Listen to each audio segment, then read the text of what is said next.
Muy buenas noches, ¿qué tal hermanos? ¿Cómo están? Qué privilegio poder encontrarnos nuevamente. Estamos meditando acerca eh, de los asuntos más importantes de la Biblia, la palabra de Dios.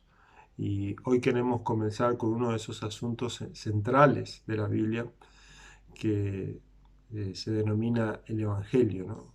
Y la pregunta que hacemos, ¿qué es el Evangelio? ¿Cuáles son sus implicancias? ¿A qué nos referimos cuando hablamos de esta palabra, evangelio? ¿Verdad? Y aunque parezca tan común y las muchas personas tengan tantas posiciones acerca de esta palabra, el evangelio, y quizás vos tengas o tengamos algunas suposiciones acerca de qué significa o qué es el evangelio, la Biblia dice que es el evangelio.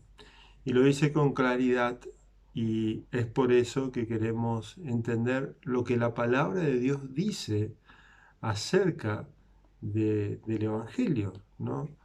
Que el apóstol Pablo en Romanos 1:16 dice que el Evangelio es poder de Dios para salvación a todo aquel que cree, al judío primeramente y también al gentil, ¿no? Entonces, si el Evangelio es poderoso, y si el apóstol Pablo no se avergonzaba y enfrentó miles, o sea, muchos peligros por amor al Evangelio y por amor a su Señor, quiere decir que es algo importante, ¿no? Y el Evangelio lo vemos desde Génesis hasta Apocalipsis. Vemos en la obra de Dios allí, ¿verdad? En cada aspecto que vemos de la historia, ¿no? Y tiene su culminación máxima en el Nuevo Testamento que entendemos que es el Evangelio, ¿no? El Evangelio, el significado de esta palabra sencillamente significa buenas noticias. Son buenas noticias, muy, pero muy buenas noticias.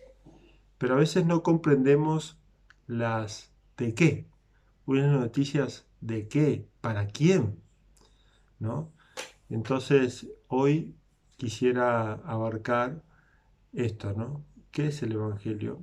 Y vamos a empezar, y la estructura que nosotros estamos planteando está, está basado por entender desde el comienzo. Entonces vamos a partir desde Dios, después vamos a hablar acerca de Cristo, eh, después acerca del hombre y también vamos a hablar de nuestra respuesta. Entonces, lo primero hoy vamos a hablar acerca de Dios. Vamos a empezar por el comienzo, por el principio de todas las cosas. Después vamos a hablar del hombre el miércoles que viene, si Dios permite. Después el otro miércoles acerca de Cristo y finalizamos con nuestra respuesta. Entonces, si tenés preguntas, si tenés cuestiones que no vas entendiendo, que yo no fui lo suficientemente claro o quedó medio confuso en tu mente, en tu corazón, alguno de estos temas que involucra el Evangelio, que la buena noticia, que vos puedas acercarte, decirme o escribirme ahí en el chat o en el grupo por WhatsApp, escribime tus preguntas, tus comentarios y vamos a ir aclarándolos, ¿no? Pero ¿qué les parece si oramos en este día tan especial que Dios nos permite estudiar la Biblia? Así que bienvenidos. Esto es lo que vamos a hacer, estudiar su palabra. Y los miércoles vamos a dedicar un tiempo para meditar acerca de qué es el Evangelio. Señor, te damos gracias porque tú eres bueno. Gracias por el privilegio que tenemos de acercarnos a ti. Señor, no seríamos salvos si no fuera por el Evangelio. El Evangelio que es poder de Dios para salvación a todo aquel que cree. Señor, nosotros hemos creído en el Evangelio, hemos depositado nuestra fe en Cristo y nos hemos agarrado de la suficiente obra de nuestro Señor, porque Él sufrió en nuestro lugar, fue castigado en nuestro lugar, fue puesto en nuestro lugar por nuestros pecados. Señor, te damos gracias por el privilegio enorme que tenemos para hablar acerca de este tema. Dios, dirígenos, envuélvenos, sacúdenos y sobre todo, Señor, por favor, en esta noche te pido que nos lleves a la verdad, que quites la confusión, que quites, Señor, en nuestra mente todo pensamiento de confusión y que empecemos, Señor, a meternos en lo que la palabra de Dios dice, enseña y ordena acerca de nosotros. Gracias, Señor, por esta noche. Gracias, Señor, por este privilegio enorme que tenemos de acercarnos a ti. En el nombre de Jesús. Amén y amén. Amén. Qué bendición poder acercarnos y empezar esta serie acerca de qué es el Evangelio. Vamos a comenzar con esto, ¿no? Con esta fórmula. Dios, el hombre, Cristo y nuestra respuesta, ¿no? Y siempre, fíjense, primero tenemos que ver cuáles son, o entender primero cuáles son las malas noticias para después entender una buena noticia, ¿no? Tiene lógica, ¿no? Y el Evangelio significa buena noticia. Y para entender esa buena noticia, primero tenemos que entender la mala noticia, ¿no? Y creo que cuando entendemos la mala noticia, vamos a entender mucho mejor la buena noticia. O vamos a dimensionar en su medida justa qué se está refiriendo el Señor con la buena noticia, porque es una palabra recurrente. Solamente en la carta a los romanos aparece alrededor de 70 veces como verbo y como sustantivo la palabra evangelio. Asimismo, muy similares en el griego, evangelio, evangelizo, o sea, está ligado, ¿no? Y aparece muchísimo, ¿no?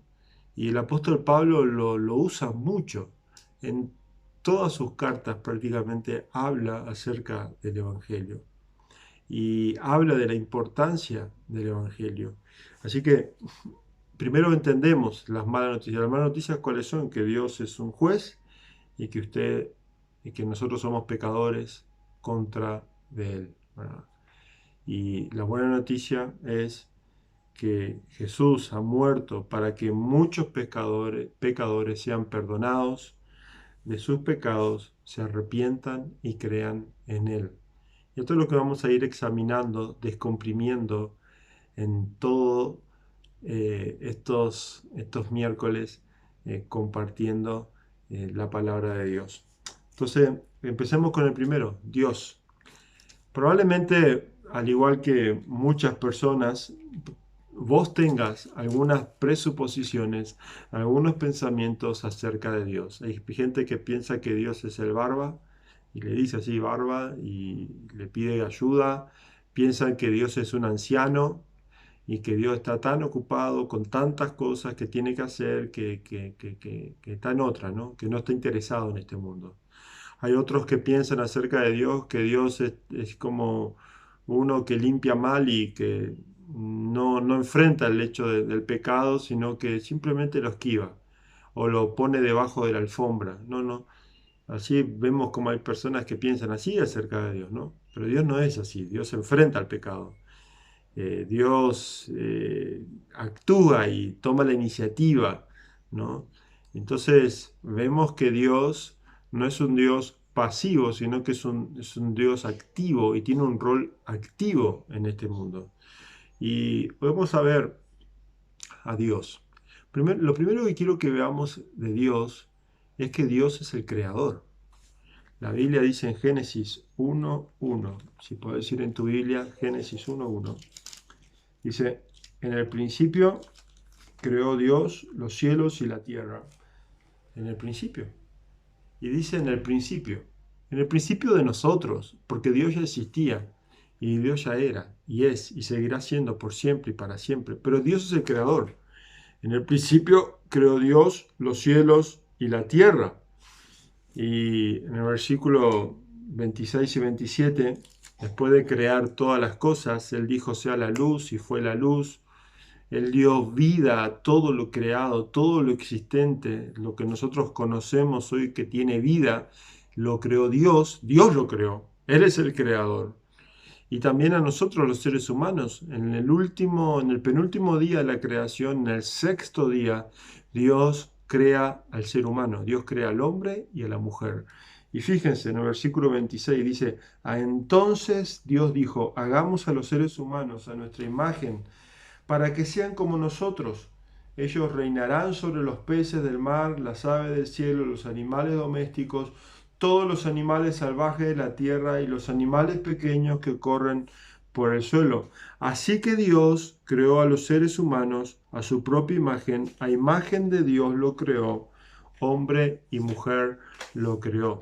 Lo que vemos en este pasaje es que Dios es el creador y vemos aquí que Él tiene derecho sobre su creación, porque Él es el creador. Él no es simplemente una idea en el pensamiento de un ser humano, no es la invención de los pueblos para dar alguna respuesta acerca de las cosas existentes. No, es el creador. Él nos creó. No nos creamos nosotros a nosotros mismos, como dice David en el Salmo 100, sino que Él nos creó a nosotros. Somos ovejas de sus prados. O sea, Él nos crea, Él toma un rol protagónico en este universo, en este mundo. Y Él creó todo lo que nosotros conocemos y lo creó de la nada. No existía absolutamente nada y Él creó todas las cosas, dio existencia a todas las cosas, da vida y dio vida y da vida a todas las cosas que nosotros podemos ver a nuestro alrededor. Y todas las cosas obedecen a su creador. Todo, todo. Las flores florecen porque Dios, el creador, dio la orden de que esto sucediera. Un árbol que da frutos porque Dios dio la orden de que eso suceda. Y esto es hermoso, ver cómo la creación entera se somete al Creador. Entonces podemos decir que todo en esta tierra, todo es de Dios. Dios es el Creador. Él nos creó. No venimos de nosotros mismos, de nuestra imaginación, sino de que Dios nos crea. Esto produce dos cosas en nosotros. Primero, nos da propósito, nos da un significado.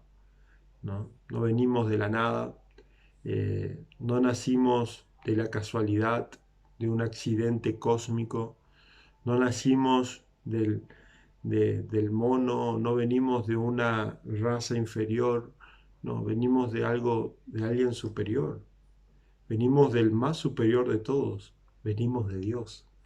Entonces, esto da propósito, da significado, ¿no? El ser humano tiene un propósito, tiene un significado que es más grande, más fuerte y más poderoso que cualquier otra cosa en este universo, porque ese propósito lo da el Creador, ¿no? Lo da Dios mismo, quien produce en nosotros esa idea de significado. Y fíjense que con lo que más luchamos en nuestros corazones, desde que vinimos a la tierra, filósofos, personas que tratan de buscar las preguntas fundamentales de dónde vinimos, quién somos, a dónde vamos, quedan vacías esas respuestas si no las contestamos con una inteligencia superior, con un diseñador superior, con Dios. Dios es el creador y eso nos da propósito. Entonces nos da propósito, nos da responsabilidad también. Entonces, como decíamos, ese significado nos da de conocer de dónde venimos, dónde vamos. Venimos de Dios y volvemos a Él. Y la responsabilidad de decir que un día tenemos, o sea, que rendimos cuentas, ¿verdad? Tenemos que rendir cuentas, no somos autónomos, ¿no? Eso es lo que quiere decir, que no somos independientes. Sí, somos libres, y hay una cierta libertad, pero esa libertad está condicionada, ¿verdad? ¿Por qué está condicionada? Porque Dios, el Señor, no podemos ser más libres que nuestro Creador. Ahí estamos restringidos, ¿no? Somos libres tanto como nuestro Creador quiere que lo seamos, ¿no? Y realmente el Señor nos ha puesto eso, ¿no? Y damos gracias a Dios porque Él nos creó. eh, Dios tiene derecho eh, sobre nosotros como su creador, ¿no? Y nosotros como su creación tenemos la obligación, ¿no? La responsabilidad de escucharle, de obedecerle, de caminar en él, ¿no? Y él tiene todo el derecho para decirnos lo que está bien, lo que está mal y cómo debemos de vivir, ¿verdad? Y es la triste historia de Adán y Eva, ¿no? Donde ellos no, Dios los pone en un mundo perfecto, en un lugar extraordinariamente perfecto, pero ellos deciden, ¿verdad? Deciden oponerse al Señor, deciden alejarse del Señor, deciden no creer al Creador. Y en ese momento no había pecado, no había maldad, no existía eso, ¿no? La maldad vino como consecuencia del pecado. La maldad vino como consecuencia de nosotros elegir eh, lo que Dios justamente no quería. Entonces, de ahí viene el pecado. El pecado viene como consecuencia de nuestro rechazo a la autoridad de nuestro Creador. Rechazamos la autoridad de nuestro Creador y queremos ser nuestra propia autoridad. Queremos poner nuestros propios parámetros, diseñar nuestras propias ideas acerca de lo que debemos hacer y de lo que no debemos hacer, acerca de cómo vivir o cómo no vivir. Queremos nosotros rediseñar nuestra vida. Pero todo intento de esto es en vano porque en realidad nos conduce al vacío y nos conduce cada vez más, nos aleja más de nuestro Creador.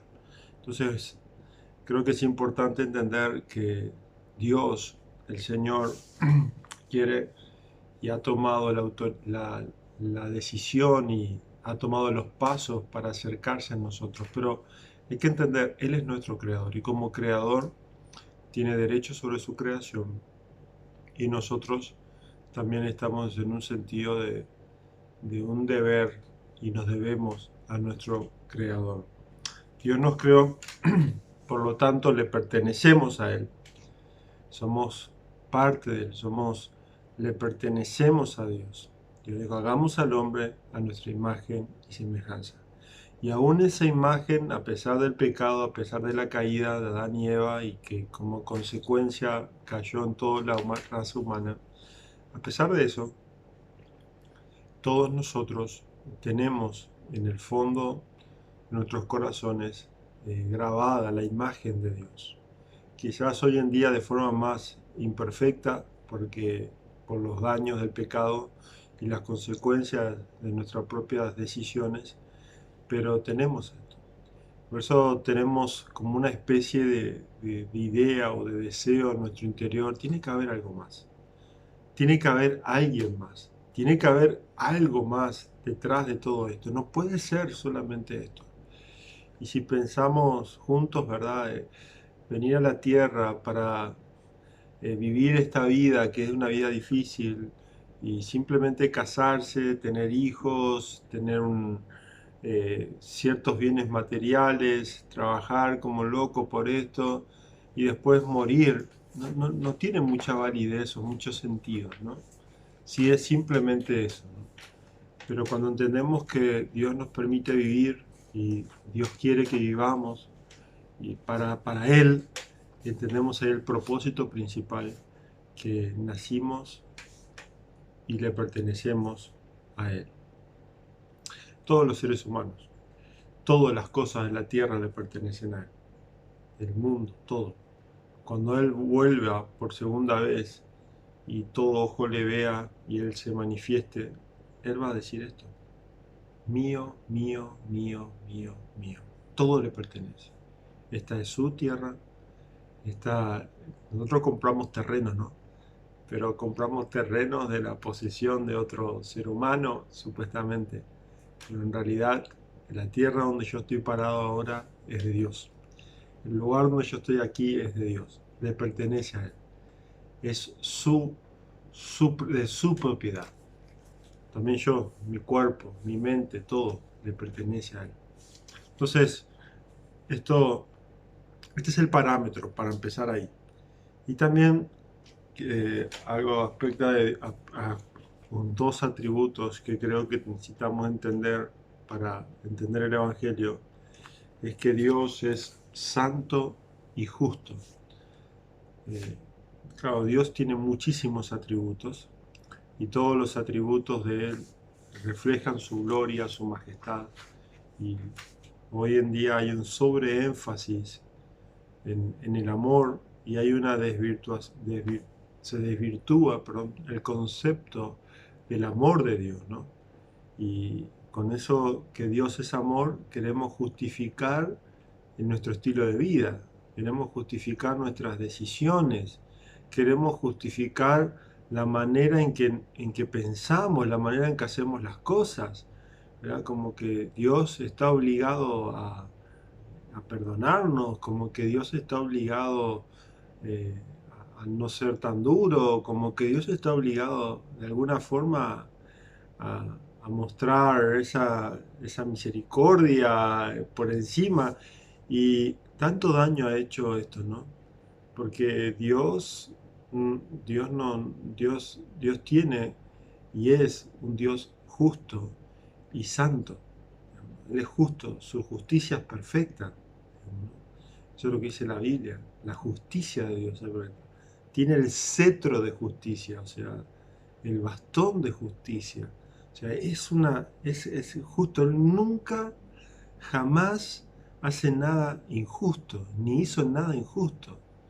Ni en esta tierra, ni en otra. El Dios es un Dios bueno. Todo lo que hace lo hace por bondad, porque por buen corazón, con buenas actitudes, buenas motivaciones. O sea, esto es lo que vemos en Dios. Pero acá nosotros vemos que Dios es un Dios justo. Y santo. En Éxodo capítulo 34, nosotros podemos ver el reflejo de esa justicia y de esa santidad. Y vamos a ver el problema nuestro que, que está metido en este pasaje, ¿no? Y fíjense, versículo 6 al 7, ¿no? Y Éxodo 34, perdón, Éxodo 34, 6, Éxodo 34, desde el 5 vamos a leer, 5 al 7. Después el Señor descendió en una nube y se quedó allí con Moisés y proclamó su propio nombre, Yahvé. El Señor pasó por delante de Moisés proclamando, Yahvé, el Señor, el Dios de compasión y misericordia, soy lento para enojarme y estoy lleno de amor inagotable y fidelidad. Yo derramo amor inagotable a 1000 generaciones y perdono la iniquidad y la rebelión la rebelión y el pecado, pero no absuelvo al culpable, sino que extiendo los pecados de los padres sobre los hijos y sus nietos. Toda familia se ve afectada, hasta hijos de tercera y cuarta generación. Fíjense lo que dice aquí. ¿Qué nos dice? ¿No? Nos dice que Dios es amor, que Él es compasivo, dice, tiene amor y misericordia, que es lento para enojarse, lleno de amor inagotable y de fidelidad, que derrama amor inagotable hasta 1000 generaciones, que perdona la iniquidad, la rebelión del pueblo, ¿no? Y fíjense, es Dios pasando delante de Dios y proclamando su propio nombre y glorificándose a sí mismo, exaltándose a sí mismo, Dios mismo, porque nosotros encontramos propósito en Dios, pero Dios no es que está buscando propósito en nosotros. Dios ya tiene propósito y todo lo que hace lo hace con un propósito. todas las cosas tienen propósito. Y podemos verlo de forma natural. ¿No? El propósito de un árbol que da frutos, ese es el propósito, dar frutos. ¿Para qué? Para alimentarnos. O sea, todo tiene y funciona de acuerdo a la voluntad del Señor. Entonces esto es muy... Entonces vemos que Dios es compasivo, que el Dios amoroso, el Dios que perdona, también es un Dios que no toma por inocente al malvado. Y esta es la frase que quiero llamar nuestra atención. Y aquí está enredado la justicia y el Evangelio, que es poder de Dios, ¿no? Fíjense, y no absuelvo al culpable, no tendré por inocente al malvado. O sea, creo que es importante entender esto, ¿no?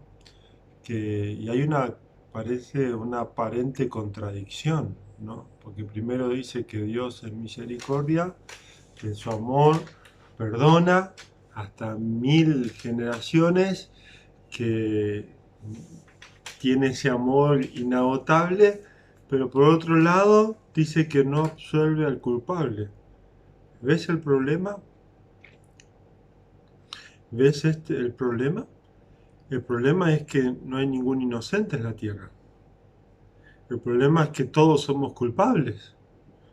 Y esta es la aparente contradicción. ¿Y cómo puede ser que Él perdone eh, si es que Él no va a absolver al culpable, ¿no? O sea, al malvado? Entonces, aquí está el drama y aquí está el Evangelio. Entonces, esto se resuelve en Jesús, ¿no? Porque Él toma nuestro lugar en la cruz y el Padre lo, lo azota en nuestro lugar, lo castiga en nuestro lugar para que nosotros tengamos la salvación de nuestras almas. Así que esto es lo que vamos a ir profundizando cada vez más en nuestro estudio. Entonces ya aprendimos que Dios es el creador y también que Dios es un Dios justo y santo. Él es santo, ¿no? Ningún malvado, ningún malo, ninguna persona que es culpable va a estar en su presencia. Todos nosotros que hemos recibido la gracia del Señor, si estamos delante de su presencia, es gracias a que otro pagó por nuestra culpa para poder nosotros acercarnos a Dios. Y ese otro se llama Jesucristo. Se llama Jesucristo. Entonces, la Biblia es muy clara, debemos de creer en Él, arrepentirnos de nuestros pecados y confiar en Él como nuestro único y suficiente Salvador. Así que si estás ahí en tu casa, inclina tu corazón y si no has recibido a Cristo como tu Señor y Salvador, que lo puedas hacer, le puedas decir: Señor, te quiero en mi vida, te necesito, que Él sea parte esencial de nuestras vidas, de nuestros corazones. Entonces acá vemos que Él es un Dios que perdona y que nuestra condición es entregarnos de todo nuestro corazón a Él. Entonces, este Dios compasivo, amoroso, que tiene un abundante perdón para nosotros, se ve reflejado en Cristo Jesús, nuestro Señor y Salvador. Y podemos ver ese gobierno del Señor con una justicia incuestionable y con una fuerza impresionante sobre nuestros corazones. Por eso nosotros estamos en problemas en el sentido de que Dios juzga nuestras acciones y nosotros somos responsables porque Él es nuestro creador y somos responsables de nuestros pecados. Somos responsables y vinimos en pecado, nacimos en pecado. No necesariamente una relación ilícita, sino que el pecado está dentro de nosotros, a eso nos vamos. que lo que más lidiamos en nuestra vida es con eso, ¿no? Y es cuando ponemos nuestra confianza en Cristo y cuando entendemos la realidad de Dios, primero que nada, es que vamos a poder crecer en nuestra fe, en nuestra comprensión del Evangelio y poder saborear de manera más profunda el Evangelio, las buenas noticias, lo que Cristo hizo por nosotros. Señor, te damos gracias en esta noche, gracias por tu misericordia, gracias por tu amor. Señor, somos hombres débiles, pequeños, pero tú nos creaste con propósito, con significado. No somos fruto del azar o de la casualidad, sino que estamos aquí, Señor, porque tú has querido, porque tú quieres y porque tú deseas que nosotros estemos en esta tierra. Y deseas, Señor, que volvamos a ti, a nuestro Creador, a la fuente inagotable. Señor, por eso te pido que pongas el deseo en nuestros corazones, que nos atraigas hacia ti, que nos envuelvas y que nos ayudes a redescubrir y a fundamentar nuestra vida en el Evangelio, porque el Evangelio es poder de Dios y el justo por la fe vivirá. Todo aquel que ponga su fe en Cristo tiene vida eterna. Todo aquel que ponga su fe en el Señor Jesucristo y se agarre profundamente de la obra de gracia de Cristo, tienes vida eterna. Tú viniste a la tierra, viviste una vida perfecta, subiste a la cruz, moriste por nuestro pecado, fuiste sepultado y resucitaste al tercer día con poder, Señor, y esta es la buena noticia, que nuestro Salvador Jesucristo venció la misma muerte y nos ha dado vida eterna. Señor, estamos seguros en ti, solo en la obra tuya. Porque fuera de ti, Señor, somos tan pecadores como cualquier otro. Y somos tan desgraciados fuera de ti como cualquier otro. Pero en ti somos tan bendecidos. Tenemos tantas riquezas en ti, Señor. Gracias, Padre, por esta mañana, esta noche. Gracias, Señor, por este momento que podemos acercarnos delante de tu presencia. Bendice, por favor, la vida de mis hermanos, fortalece sus familias, fortalece sus corazones y te pido, Señor, por favor, que obres el poderoso evangelio que trae salvación y vida eterna. En el nombre de Jesús, amén y amén.